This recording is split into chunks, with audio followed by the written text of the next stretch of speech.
اپنی درسگاہ میں پڑھا رہے تھے تو پڑھاتے پڑھاتے انہوں نے ایسے اپنی چادر کے اندر ہاتھ ڈالا اور باہر نکالا تو اسے پانی کے قطرے ٹپک رہے تھے۔ تو جتنے حاضرین تھے حیران ہوئے کہ جب انہوں نے چادر کے اندر ہاتھ ڈالا تو خشک تھا، جب باہر نکالا تو تار تھا، تو اس کا کیا سبب ہے؟ لیکن آپ کے جلال کی وجہ سے پوچھنے کی جرأت نہ ہوئی۔ چند دن بعد ایک قافلہ آیا تاجروں کا، انہوں نے بڑے ہدایہ اور تحائف سرکار غوث پاک کی خدمت میں پیش کی۔ اور یہ بھی یاد رکھیے تحفہ دینا چاہیے، ہدیہ اس تحفے کو کہتے ہیں۔ حدیث پاک ہے تہادو تحابو، تحفہ دو محبت بڑھے، تو ایک دوسرے کو تحفہ دیتے رہنا چاہیے۔ تو انہوں نے ہدایہ جو غوث پاک کی بارگاہ میں پیش کیے۔ خدام غوث نے کہا کہ آپ تو ہمارے حضرت صاحب سے بڑی عقیدت رکھتے ہیں، بڑی محبت رکھتے ہیں، اس کا کیا سبب ہے؟ آگے سے جو تاجروں نے بات کی وہ بڑی عجیب تھی۔ انہوں نے کہا کہ ہم بھی اور ہمارے مال کے بھی در حقیقت مالک غوث پاک ہیں۔ وہ کیسے؟ انہوں نے کہا کہ ہمارا جہاز سفر کر رہا تھا، اس میں ہمارا تجارتی سامان تھا کہ طوفان آ گیا اور موجوں کی زد میں ہمارا جہاز تھا، ایسے ایسے قریب تھا کہ وہ موجیں ہمارے جہاز کو توڑ دیتی اور ہم بھی، ہمارا سامان بھی، جہاز بھی، سب سمندر میں غرق ہو جاتے۔ ہمیں یاد آیا کہ غوث پاک نے فرمایا تھا جب کسی مشکل میں مبتلا ہو جاؤ مجھے پکارو، میں تمہاری مدد کو پہنچوں گا۔ تو ہم نے پکارا یا غوث اعظم المدد، یا غوث اعظم المدد۔ جب یہ پکارا تو یعنی غیب سے ایک ہاتھ نمودار ہوا، اس نے جہاز کو پکڑا اور کنارے پر پہنچا۔ کہ جب کنارے پر پہنچ گئے اللہ کا شکر ادا کیا۔ لیکن یہ تحقیق کی کہ اگر معمول کی رفتار سے سفر کرتے تو ساحل پر کتنے دن میں پہنچتے؟ تو معلوم ہوا کہ 7 دن لگتے اگر معمول کی رفتار سے سفر ہوتا۔ تو 7 دن کا سفر لمحہ بھر میں طے کرا دیا۔ اب خدام غوث کو سمجھ آیا کہ اس دن وہ جو ہاتھ تر ہوا تھا تو اس کا سبب کیا تھا کہ وہ ہاتھ وہاں پہنچ گیا تھا۔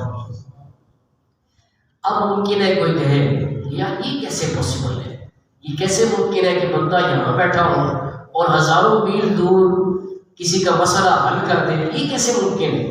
تو میں کہتا ہوں مجھ سے نہ پوچھو، قاری سلمان صابری صاحب سے نہ پوچھو، مولانا گلزار احمد صاحب سے نہ پوچھو، اللہ کے قرآن سے پوچھو۔ کس سے پوچھو؟ سب بولے اللہ کے قرآن سے پوچھو۔ کیا قرآن تو بتا کہ اللہ نے کسی کو طاقت دی ہے، قوت دی ہے کہ وہ یہاں بیٹھے بیٹھے کہ دور کسی کے مسئلے کو حل کر دے، کسی کی مصیبت ڈال دے؟ تو قرآن پاک بتاتا ہے کہ ہاں اللہ نے اپنے ولیوں کو یہ طاقت دی ہے کہ وہ ہزاروں میل دور کسی کی مشکل کو وہیں اپنی جگہ پر بیٹھے بیٹھے حل کر سکتے ہیں۔ اب اس کی دلیل سنیے۔ 19واں پارہ ہے، سورۃ النمل ہے، حضرت سلیمان علیہ السلام کا دربار لگا ہوا ہے۔ آپ فرماتے ہیں کہ کون ہے جو ملکہ سبا بلقیس کے آنے سے پہلے پہلے اس کا تخت حاضر کر دے، اس کے آنے سے پہلے پہلے؟ تو کیا ہوا؟ قرآن پاک کی آیت بتاتی ہے قال عفریت من الجن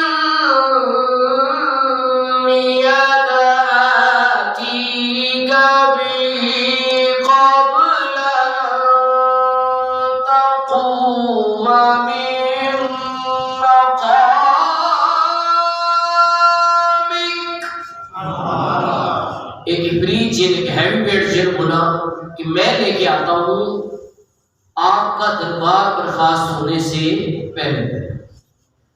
تو مسئلہ تو حل تھا کہ ملکہ سبا کے آنے سے پہلے تو آ جانا تھا، لیکن حضرت سلیمان علیہ السلام جو اللہ کے نبی تھے معجزے کی طاقت سے بھی لا سکتے تھے، لیکن ان کی خواہش یہ تھی کہ لوگ نبیوں کا معجزہ مان لیں گے، جنوں کی طاقت مان لیں گے، ولیوں کی طاقت کا انکار کریں گے۔ آج ولیوں کی طاقت کا اظہار ہو جائے، تو کہا نہیں مجھے اس سے پہلے چاہیے، مجھے اس سے بھی۔ تو کیا ہوا سنیں، قال الذی عنده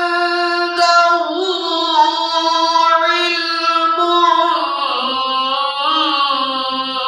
من الکتاب یأتیک به قبل ان یرتد الیک طرفک ہوگا جس کے پاس کتاب میں سے کچھ علم تھا. اسی کا میں لے کے آتا ہوں کتنی دیر میں؟ آپ کی پلک جھپکنے سے پہلے پہلے. کتنی دیر سے پہلے پہلے؟ پلک جھپکنے سے پہلے پہلے. سبحان اللہ. شاہ صاحب تشریف لے آئے، ان کے لیے کرسی رکھیں گا کیونکہ سید زادی ان کو زمین پر کیوں بٹھائیں. یہ ہمارے پاس گورنمنٹ دیال سنگھ کالج میں پڑھ رہے ہیں. حدیث شریف ہم سے پڑھی ہے انہوں نے اور سیرت النبی کا سبق ہم سے لیا ہے. آگے بھی انشاءاللہ اللہ نے چاہا تو بڑا چمکیں گے اگر پڑھتے رہیں گے. 4 سال کا کورس ہو رہا ہے دیال سنگھ کالج میں، BS اسلامیات. ٹھیک ہے، شاہ صاحب یہاں تشریف لائیں اور انشاءاللہ بھی جلد ان سے ہم اعلیٰ حضرت کا کلام سنیں گے، غوث پاک کی برکتیں سنیں گے. آل نبی ہے، اولاد علی ہے. حضور غوث پاک بھی حسنی حسینی سید تھے. غوث پاک بھی حسنی، والد صاحب کی طرف سے امام حسن کی اولاد میں سے اور والدہ کی طرف سے امام حسین کی اولاد میں سے تھے. تو وہ سید زادے ہیں تو ان کا ذکر بھی کوئی سید زادہ کرے تو کتنا مزہ آئے گا. وہ ابھی کرتے اس بات کو مکمل کر کے. وہ بات کیا ہے کہ جس کے پاس کتاب میں سے کچھ علم تھا اس نے کہا کہ میں لے کے آتا ہوں کتنی دیر میں؟ پلک جھپکنے سے پہلے پہلے. تو آگے کیا ہوا قرآن کریم میں؟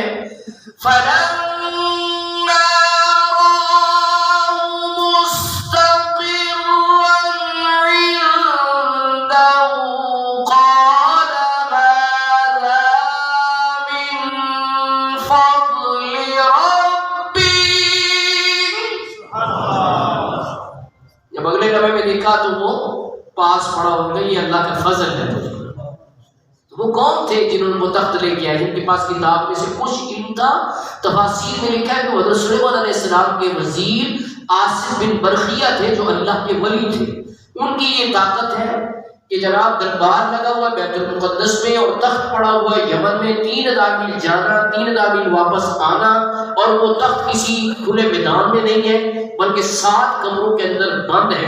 اور وہ تخت اس میز جتنا نہیں ہے بلکہ 60 گز لمبا ہے، 40 گز چوڑا ہے. اور وہ تخت اگلے لمحے میں انہوں نے حاضر کر دیا ہے. بتاؤ پلک جھپکنا اس میں کتنی دیر لگتی ہے؟ میری طرف دیکھے ذرا، میں نے پلک جھپکی کتنا دیر لگی اس میں؟ سیکنڈ کا بھی کچھ حصہ ہے. کیا اتنے وقت میں کوئی 6 آدمی کا سفر کر سکتا ہے جانے آنے کا؟ معلوم ہوا حضرت آصف بن برخیہ نے دربار سلیمان علیہ السلام میں بیٹھے بیٹھے تصرف کیا اور پلک جھپکنے کی مدت میں تخت کو حاضر کر دیا. سلیمان علیہ السلام کی امت کے ولی کی طاقت کا یہ عالم ہے تو امام الانبیاء کی امتی کی کیا کرنا ہے؟ اچھا ان کا میرٹ کیا بیان ہوا کہ ان کے پاس کتاب میں سے کچھ علم تھا. علم الکتاب نہیں ہے، علم من الکتاب من توعیدیہ ہے. بات اس کے لیے استعمال ہوتا ہے.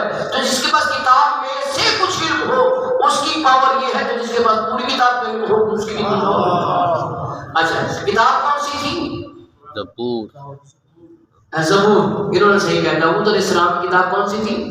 حضرت سلیمان علیہ السلام کے والد تھے حضرت داؤد علیہ السلام، ان پر کتاب اتری تھی زبور. وہی صوفی شیرہ میں یوسفی صاحب آگے تشریف ہے. یہ حضرت مولانا مدینہ میں یوسفی صاحب کے خلیفہ ہیں. سیکریٹریٹ میں عرصہ دراز تک کام کرتے رہے. آج بھی یہ اسکول ایجوکیشن کے معاملے میں کام کر رہے ہیں. ادھر تشریف سامنے بزرگ ہے، آپ کا دیدار کریں سب. سبحان ہمارے بازار سے تشریف لائی. تو کہنے کا مقصد یہ ہے کہ اللہ کے ولیوں کی یہ طاقت ہے کہ وہ جہاں بیٹھے بیٹھے تصرف کر سکتے ہیں اور دور سے معاملات کو حل کر سکتے ہیں. جیسا کہ میں نے ابھی عرض کیا کہ وہ زبور کے وقت جن کے پاس کچھ علم تھا ان کی پاور یہ ہے تو جس کے پاس قرآن پاک کا علم ہو. اب بتائیں قرآن پاک افضل کتاب ہے یا زبور افضل کتاب ہے؟ قرآن پاک سب سے افضل کتاب، آخری کتاب. ہمارے آقا آخری نبی ہیں اور آخری کتاب قرآن پاک. اس کے بعد اور کوئی کتاب آسمانی نہیں ہے. ٹھیک ہے، تو اس کے کتنے بڑے عالم تھے غوث پاک. آپ ان کے حالات کو پڑھیں. ان میں لکھا ہے کہ ابن جوزی وہ صوفیات پر تنقید کرتے تھے. ابن جوزی، لیکن ابن جوزی کو ایک دفعہ لے آیا غوث پاک کی محفل میں. علماء میں آپس میں حسد ہو ہی جاتا ہے. تو وہ ابن جوزی کو یہ تھا کہ غوث پاک کا بڑا ڈنکا بج رہا ہے، کیوں بج رہا ہے؟ ایسے ہی میرے پاس بھی بڑا ہی ہے. تو یہ دعا کرو کہ علم جو ہے وہ سینے میں رہے، دماغ کے اوپر سوار نہ ہو. جب دماغ کے اوپر سوار ہوتا ہے تو ہر بندہ میرا کیر نظر آتا ہے. علم اگر سینے میں ہو تو روشن کر دیتا ہے، معرفت رب کی عطا کر دیتا ہے. تو ابن جوزی وہ آئے غوث پاک کی محفل میں تو ایک آیت پڑھ گئی، آپ نے اس کی ایک تفسیر بیان کی. ابن جوزی نے کہا یہ کون سی نئی بات ہے، یہ مجھے پہلے ہی پتہ ہے.